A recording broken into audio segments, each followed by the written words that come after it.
खुलुमबाय बे समाव बडोलेण्ड इंखं टेलिभिजननि स्टुडिय'आव आं मिथिका नार्जारी दिनैनि गाहाय रादाबफ्राव दङ। गनायथि बायदियैसो एपीएससीनि बहिखौ सावदोंमोन बुंदों नन्द बाबु सिन्हा। तिनसुकियायाव थरनै गोहोगोरा आईईडी बोखांदों। कक्राझाराव बीडीपीनि गायसननाय सान फालिदों।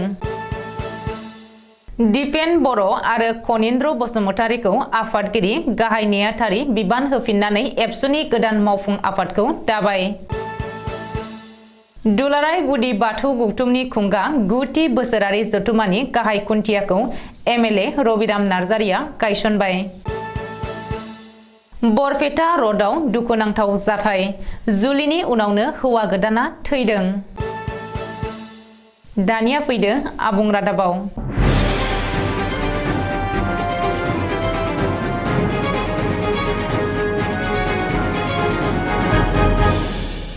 एपीएससीनि बहिखौ सावबाय आरो गनायथि बायदियैसो सावनाय जादोंमोन। बे बाथ्राखौ बुंदों एपीएससीनि बारग' एग्जामिनेशन चिफ कन्ट्रलार नन्द बाबु सिन्हाया। मख'नो गोनां दि एपीएससी स्किमनि सायाव बिप्लब देब शर्मानि कमिटिया गथायनाय रिपर्टआव माखासे थालांनायखौ मोननायनि उनावनो पुलिसआ बे केसखौ नायबिजिरनो जागायफिनदोंमोन आरो बेबायदियैनो नायबिजिरग्रा टीमनि दैदेनगिरि सुरजित सिंह फानेसरा एपीएससीनि बारग' एग्जामिनेशन चिफ कन्ट्रलार नन्द बाबु सिन्हा 6 घन्टा सम गोलाव जेरा खालामदोंमोन। नाथाय पुलिसनि बे जेरायाव नन्द बाबुआ पुलिसनि माखासे सोंथिनि फिननायखौ होनो हायाखै। पुलिस जेरानि उनाव नन्द बाबुआ खौरां बिजोङाव बुंदों दि नेमखान्थि बायदियैसो बहिफोरखौ फोजोबस्रांनाय जादोंमोन।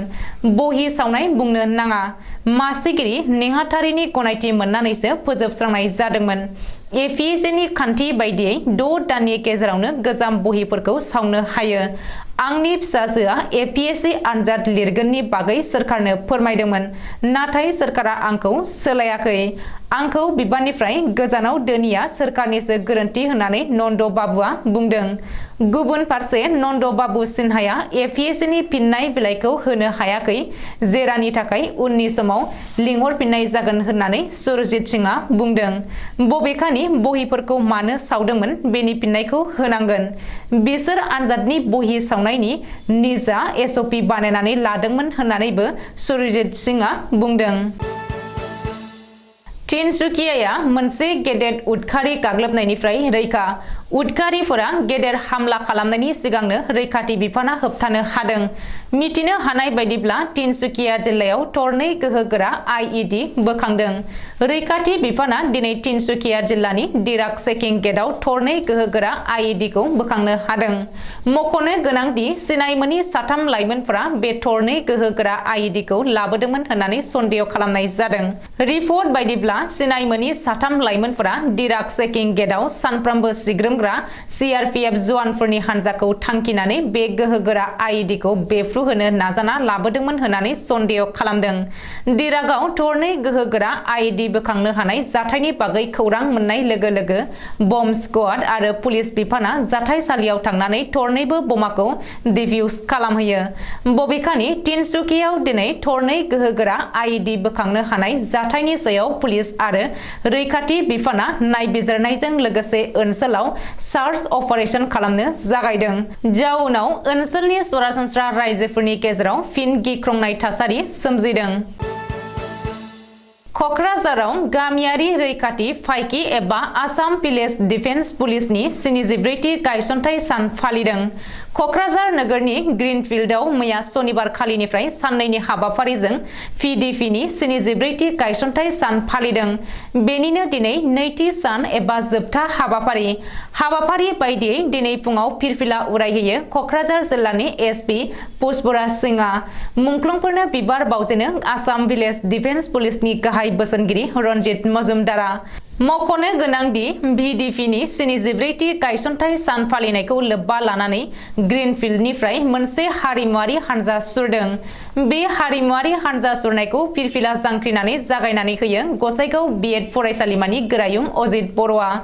ग्रीनफील्डनिफ्राय जागायनाय बे हारिमु हानजा सुरनायखौ जेडी रडजों कक्राझार डन बस्क' पइन्टसिम लायो आरो ग्रीनफील्डआवनो फोजोबहैयो। बानजाय आफादा फोरमायथिनाय बायदिब्ला दिनै बेलासियाव मोनसे मोनसे गेवलां मेलबो खुंनाय जादों। गेवलां मेलाव गाहाय आलासि महरै बाहागो लायो आसाम आयेन आफादनि बुंथिगिरि बिश्वजित दैमारी आरो आसामनि डिजिपि भास्कर ज्योति महन्तआ।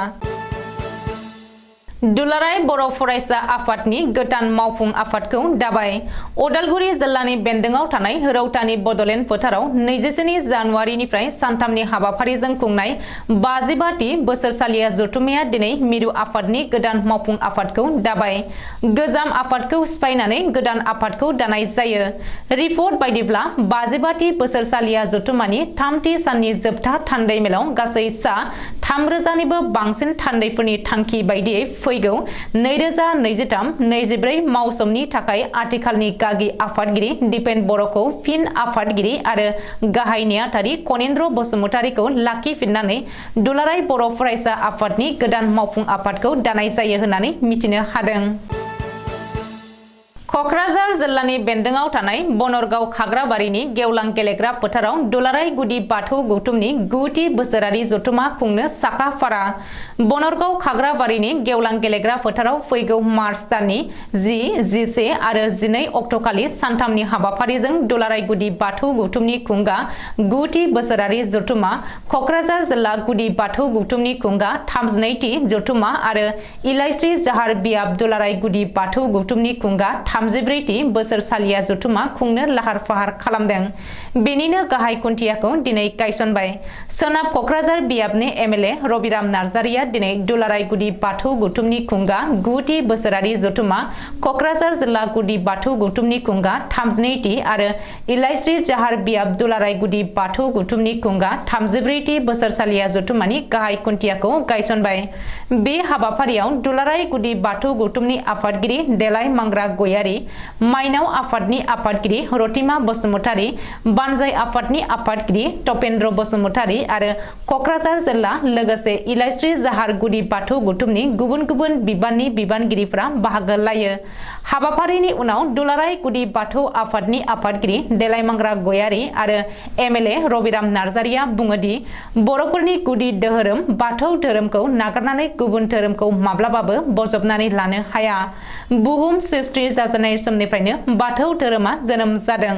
दिनैनि समाव बाथौ धोरोमखौ मुलुग दरबाराव गोसार होनांगौनि सम सफैबाय होननानै बुंथिनानै साफ्रोमबो आइ-आफा रायजो राजाफोरखौ खौसेथियै बाहागो लानो थाखाय हांख्रायहरो। बरपेटा जिल्लानि बरपेटा रड नोगोराव जुलि एबा हाबानि अखानायैनो हौवा गोदाननि जिउ गोमानाया आथिखालाव बयखौबो सोमोनांहोदों। हाबानि अखानायैनो मोनाबिलि समाव हार्ट एटाक जानानै जिउ गोमायो हौवा गोदान राम मजुमदारा। बृहस्पतिबार खालि हाबा जादोंमोन आरो रबिबार खालि आलासि रिसेपसननि हाबाफारि लादोंमोन। जाथायनि बायदिब्ला बरपेटा रड खैराबारिनि चरण मजुमदारनि फिसाज्ला राम मजुमदारा थांनाय बृहस्पतिबार खालि चिरां जिल्लानि बिजनी महकुमा बेन्दोंआव थानाय बिष्णुपुर गामिनि समु मण्डलजों हाबा जादोंमोन आरो सोमोनांथावै हाबानि उनाव जिउ गोमायो हौवा गोदान राम मजुमदारा। ओजोंहाय हिनजाव गोदाना सुखुनि संसार जानो जागायनायनि सिगांनो हिनजावा हाफामुवा जानांबाय। हौवा गोदान राम मजुमदारखौ खोमानांबाय संसार जाहांहांनो। शुक्रबार खालि मोनायाव उन्दुबाय थानाय समावनो हां लानायाव खस्थ' मोननानै देहा फाहामसालियाव थिसननायनि उनावनो देहा फाहामगिरिया थैबाय होननानै फोरमायो। 1 दाननि सिगांनो बिजनीनि बिष्णुपुरनि सुमु मण्डलजों हाबानि रादाय थि जादोंमोन आरो थांनाय बृहस्पतिबार खालि हाबाया जानानै थाङो। दिनै रबिबार खालि हाबानि रिसेपसननि थाखाय गासै थाग थियारि जाजोबखाबायमोन। नाथाय बे सोमोनांथाव आरो दुखुनांथाव जाथायनि उनावनो गासै ओनसोलावनो मोनसे सोमोनांथाव थासारि सोमजिनायखौ नुनो मोननाय जादों। दिनैनि रादाबा एसेनोसै। गोजोन्थों।